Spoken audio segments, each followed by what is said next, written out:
नमस्कार। आईएएस और पीसीएस की इस सीरीज में रघुवंश का प्रथम सर्ग का श्लोक नंबर 2 आपके सामने आज प्रस्तुत है और मैं हूँ डॉक्टर जयंती त्यागी। और कल भी मैंने वीडियो पोस्ट किया था जिसमें इसी रघुवंश की मंगलाचरण की चर्चा हुई थी। तो आज हम इस श्लोक नंबर 2 की चर्चा करेंगे। और यहाँ मैंने लिखा आईएएस और पीसीएस का, ये इसलिए लिखा है क्योंकि इसमें जो है संस्कृत की व्याख्या पूछी जाती है, जबकि बाकियों में हिंदी में अनुवाद करने से और हिंदी में व्याख्या करने से काम चल जाता है। तो ये TGT, PGT, HTET, CTET, Haryana का जो है एचटेट और यूपी टेट, बिहार, राजस्थान और अन्य भी प्रदेशों में जो है बहुत ही उपयोगी है। बस ये है कि इसमें ये जो संस्कृत में जो व्याख्या की गई है इसकी आवश्यकता उनमें ना पड़े, जो कि यहाँ आईएएस और पीसीएस में जरूरी होता है। क्योंकि क्वेश्चन नंबर 5 जो है, ये क्वेश्चन नंबर 5 है आईएएस के सेकेंड पेपर का, जो कि संस्कृत में ही करना है। तो चलिए हम पढ़ते हैं इसको, ठीक है, प्रारंभ करते हैं। क्व सूर्य प्रभवो वंश, क्व चाल्प विषया मतिः, तितिर्षोर्दोस्तरं मोहात्, उडुपेनास्मि सागरम्। क्व सूर्य प्रभवो वंश, क्व चाल्प विषया मतिः, तितिर्षोर्दोस्तरं मोहात्, उडुपेनास्मि सागरम्। कालिदास जी मंगलाचरण के बाद कहते हैं, सोचते हैं कि कहाँ ये इतना उच्च कुल, वैवस्वत मनु से प्रारंभ होने वाला सूर्यपुत्र विवस्वान के पुत्र वैवस्वत से प्रारंभ होने वाला यह ऐसा कुल जिसमें अत्यंत पवित्र आत्माओं ने जो है मनुष्य के रूप में जन्म लिया है। दिलीप से लेकर रघु और श्री राम जैसे महान विभूतियां जिस कुल में पैदा हुई हैं, उस कुल का मैं वर्णन करने की सोच रहा हूँ। और वो इतना महान वंश है, उसका मैं वर्णन करने के, उसके ऊपर मैं महाकाव्य लिखने की सोच रहा हूँ। और मेरी बुद्धि तो बहुत ही कम विषयों को समझ पाने में समर्थ है, मेरा ज्ञान तो बहुत ही सीमित है। तो ऐसा नहीं लग रहा है कि जैसे कोई एक नाविक जो है, जो घास पात से जोड़ जाड़ के एक छोटी सी नाव बना लेते हैं, उसको कहते हैं उड्डुप। अभी आएगा यहाँ पे एक उड्डुप शब्द है, उसको पनसुइया नौका भी कहते हैं, उसको डोंगी भी कहते हैं। तो एक छोटी सी डोंगी क्या एक महान सागर को, जिसमें इतनी तरल तरंगे, इतनी उच्छल तरंगे जो है तरंगित होती रहती हैं, है ना, क्या इतने बड़े महासागर को पार करने में समर्थ है? तो कालिदास ने अपनी बुद्धि की तुलना उस पनसुइया नौका या जो है डोंगी से किया है, और उस महान सूर्य से उत्पन्न हुआ जो वंश है, वैवस्वत मनु का जो वंश है, उसकी तुलना जो है उस महान सागर से की है। तो चलिए देखते हैं हम कैसे हम इसका अन्वय कर लेते हैं।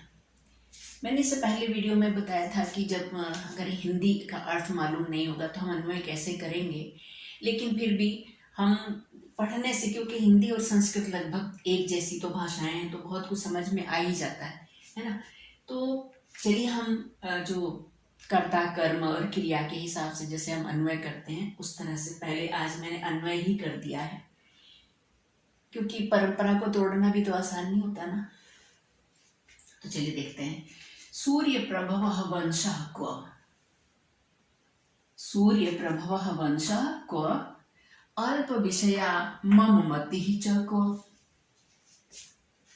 अहम, अपने लिए कहते हैं कालिदास जी कि अहम मोहात् दुस्तरम सागरम उडुपेन तितीर्षुः अस्मि। अहम मोहात् दुस्तरम सागरम उडुपेन तितीर्षु अस्मि।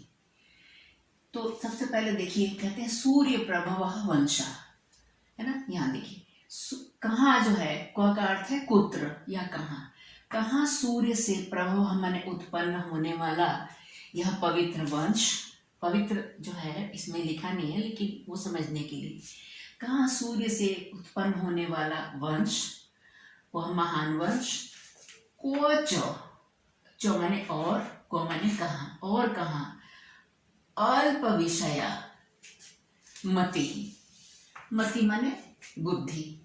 अब बुद्धि का विशेषण है, कैसी बुद्धि है, वो अपनी बुद्धि के बारे में बात कर रहे हैं कालिदास जी कि और कहाँ जो है मेरी बुद्धि, कैसी बुद्धि, अल्प विषया, जो थोड़े से ही विषयों को जानने में समर्थ है, जो थोड़ा सा ही ज्ञान रखती है, ऐसे अल्प विषयों को समझने में जो मेरी बुद्धि है, बहुत छोटी सी जो मेरी बुद्धि है, वो उस बुद्धि से मैं तितीर्षु दुस्तरम, तितीर्षु तैरने की इच्छा करता हूँ, पार करने की इच्छा करता हूँ, किसको, किसको, सागरम, समुद्र को, समुद्र को पार करने की इच्छा करता हूँ।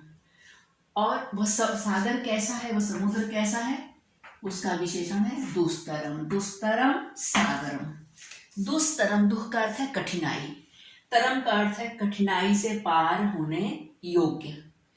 क्या है कठिनाई से पार करना योग्य, सागरम, समुद्र। कैसे सागर को, दुस्तरम सागरम। और दुस्तर क्या है, दुस्तर मतलब कठिनाई से पार करने योग्य क्या है, सागर है। विशेषण और विशेष्य, विशेषण और यह है विशेष्य। दुस्तरम सागरम, है ना, कठिनाई से पार करने योग्य सागर को मैं तितीर्षु, ये रो जो है यहाँ पे आचार्य विसर्ग हो जाएगा। तितीर्षु मीन्स तैर कर पार करने की, है ना, ठीक उसी प्रकार से इच्छा करना। और क्यों कर रहा हूं, क्योंकि मोहात, मोहात प्लस उडुपेनास्मि, देखिए यहाँ लिख देती हूँ, मोहात, दो का तो है ना, मोहात प्लस फिर इसमें उ जो है उडुपेन अस्मि, मोहात उडुपेन और अस्मि, अस्मि। मोह से, मोह मतलब अज्ञानतावश, भ्रमवश, अज्ञानतावश जो है उडुप, उडुप कहते हैं वही जो घास पात की थोड़ी बहुत लकड़ी को जोड़कर एक छोटी सी कोई नाव बना ले, उसको कहते हैं उडुप। उसको कहते हैं, हिंदी में कहते हैं उसको पनसुइया नौका, उसी को कहते हैं डोंगी। तो उस उडुप से या उस छोटी सी पनसुइया नौका से, मतलब ऐसा मैं कर क्यों रहा हूँ, क्योंकि मुझे मोह है, भ्रम है अपने विषय में, है ना।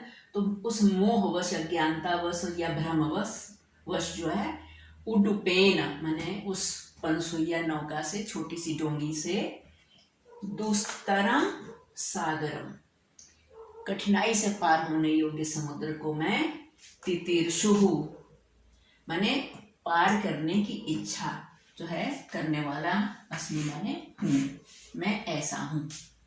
कहाँ, अब देखिए यहाँ पे व्याख्या, संस्कृत व्याख्या देखिए। अब एक एक शब्द को देख लेते हैं। प्रभव का क्या अर्थ है, प्रभव का अर्थ है प्रभवति अस्मात् इति प्रभव, जिससे उत्पन्न होता है, जिस भुवः प्रभव संस्कृत में कारक में एक सूत्र है ना कि प्रभवति अस्मात्, जिससे उत्पन्न होता है वह है प्रभव। वह जो किसी विशेष स्थान से उत्पन्न होता है वह प्रभव है, वह है प्रभव। और सूर्य का अर्थ है, सूर्य का दिनकर, दिवाकर, सविता, जो भी आप इसका पर्यायवाची या अर्थ समझ सकते हैं। सूर्य का अर्थ है सविता। प्रभव का अर्थ क्या है, कारण, वह कारण, वह स्थान, है ना। तो यहाँ पे सूर्य से प्रभव हुआ, सूर्य से जन्म हुआ है, सूर्य ही उसका कारण है, वही लिखा है प्रभव कारण। तो सूर्य से उत्पन्न हुआ जो वंश है, सूर्य प्रभव, इसी बात को ऐसे लिखा है, सूर्य प्रभव यस्य स सूर्य प्रभव। तो ये यस्य स, ये स किसके लिए है? ये उस वंश के लिए है। उस जो सूर्य का जो वंश है, जो रघुकुल है ना, जो वैवस्वत मनु का जो वंश है, उस वंश के लिए कहा गया है कि सूर्य प्रभव, सूर्य है कारण जिसका, वह है सूर्य प्रभव। इसके और वंश का क्या अर्थ है? वंश को कहते हैं अन्वय, उसको कुल भी कहते हैं, खानदान कह देते हैं हिंदी में, है ना। अच्छा ठीक है। अब कहते हैं कि जो विषय, जो हमारी बुद्धि है ना, कैसी बुद्धि है? यहाँ लिखा है ना विशेषण अल्प विषयामति, क्या है ना कि वो कम शब्दों को, कम ज्ञान रखने वाली बुद्धि है। इसके लिए यहाँ पे इसका हमने संस्कृत व्याख्या में विग्रह किया है, अल्पः विषयः यस्याः सा, है ना। अल्प है विषय, यस्या माने जिसके, वह, मतलब जो अल्प ज्ञान रखने में समर्थ है, ऐसी वह मेरी बुद्धि। सा जो है बुद्धि के लिए आया है। तो अल्प विषया, उसको कहेंगे अल्प विषय, अल्पः विषयः यस्या सा, सा माने वह अल्प विषया, वो अल्प विषय वाली है, उसको अल्प विषया मति कहेंगे। मति का अर्थ है बुद्धि, क्व का अर्थ है कुत्र। दुस्तरम मतलब तरितुम अशक्यम, जो तैर कर पार कर पाने में अशक्य का अर्थ है असमर्थ है। तरितुम अशक्यम दुस्तरम, दुस्तरम मतलब तरितुम अशक्यम। सागरम का अर्थ है समुद्रम, है ना, समुद्र को, ठीक है। मोहात अज्ञानात, मोहात में जो पंचमी लगी है उसी तरह से उसका जो संस्कृत दूसरा शब्द जो है वह है अज्ञानात, मोहवश, अज्ञानवश, है ना। उडुपेन, उडुपेन लघु नौकया, इसमें भी तृतीया है उडुपेन, और ये नौका में लगाया तृतीया, लघु नौकया। तितीर्षु, तितीर्षु का अर्थ है तरितुम इच्छु, तैरने की इच्छा रखता हूँ, है ना। अस्मि माने हूँ, और भवामी माने भी वही अर्थ है जो अस्मि का, अस्मि माने हूँ, भवामी माने होता हूँ, तो ठीक है। अब इसका अभिप्राय संस्कृत में, संस्कृत व्याख्या देखिए, महतः सूर्यवंशस्य मम मतेश्च महद अंतरे वर्तमानेपि। देखिए क्या इसका अर्थ है? महतः सूर्यवंशस्य, महान सूर्यवंश का और मम मतेश्च, और मेरी मति में, बुद्धि में, महान सूर्यवंश और मम मतेश्च, मम मते है च, और मेरी बुद्धि में, है ना, संबंध है ना, उस महान सूर्यवंश और मेरी बुद्धि में। कैसी मेरी बुद्धि जो है, वो तो अल्पविषया बताई दिया। तो महान सूर्यवंश और मेरी बुद्धि में, यही बात फिर से कह रहे हैं, महद अंतरे, महान अंतर होने पर, वर्तमाने भी, महान अंतर वर्तमाने भी होने पर, अपि माने भी, महान अंतर, बहुत बड़ा अंतर, किसमें किसमें? सूर्यवंश की जो महिमा है उसमें, और मेरी बुद्धि में, मतलब कोई तुलना नहीं है, है ना। तो उसमें दोनों में महान अंतर वर्तमाने भी होने पर भी, वर्तमान रहने पर भी, सूर्यवंश वर्णने, सूर्यवंश का वर्णन करने में, ममाभिलाषा, मेरी जो अभिलाषा है, मेरी जो आकांक्षा है ना, वह तथैव हास्यास्पदम, तथैव उसी प्रकार से, हास्यास्पदम हंसने योग्य है, मजाक उड़ाने योग्य है ना। अस्ति माने है, यथा माने जैसे, जैसे कि कश्चित मूर्ख, जैसे कि कोई मूर्ख, अति लघु नौकया, अत्यंत छोटी नाव से, मतलब इसी को हम कह सकते हैं तृण निर्मितेन नौकया, घास से बनी हुई, घास फूस से बनी हुई नौका से, महासागरम, महान समुद्र को, तरितुम वांछति, तैर कर पार करना चाहता हूं। मेरे महतः सूर्यवंशस्य, महान सूर्यवंश के, और मम मतेश्च, और मेरी बुद्धि में, महद अंतरम, महान अंतर के, वर्तमाने भी होने पर भी, सूर्यवंश वर्णने, सूर्यवंश के वर्णन में ममाभिलाषा, मेरी आकांक्षा, मेरी अभिलाषा, तथैव हास्यास्पदम, ठीक उसी प्रकार से हास्यास्पद है, हंसने योग्य है, मजाक उड़ाने योग्य है। यथा, जैसे कि कश्चित मूर्ख, जैसे कि कोई मूर्ख अति लघु नौकया, अत्यंत छोटी सी नाव से या घास फूस से बनी हुई नौका से, तृण से निर्मित नौका से महासागरम तरितुम वांछति, महान सागर, महान समुद्र को तरंगित, है ना, समुद्र को पार करने की इच्छा रखता हो।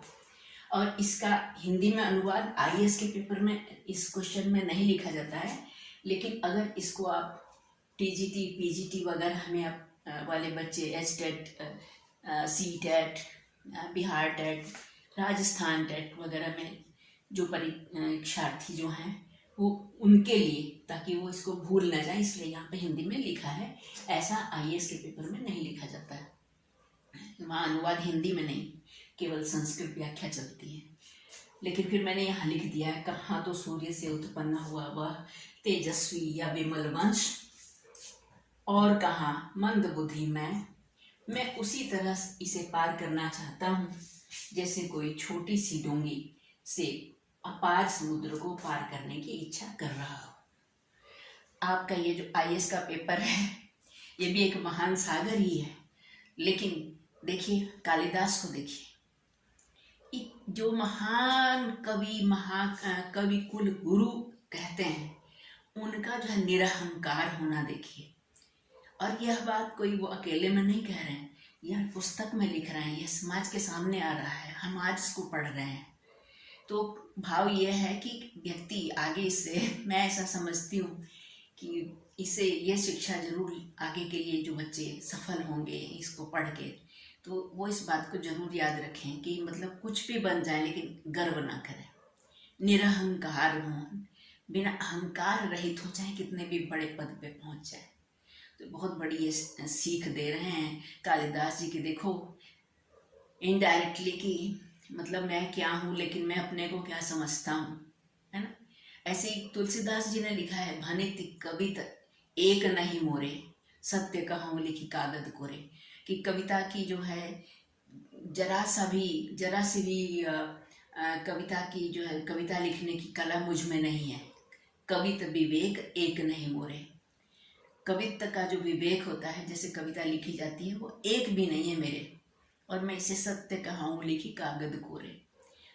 तो बहुत हैरानी होती है कि इतने महान महान लोगों ने अपने को कितना दीनहीन दिखाया और कितना निरहंकारी थे, और इसीलिए वो शायद इतने महान बन सके।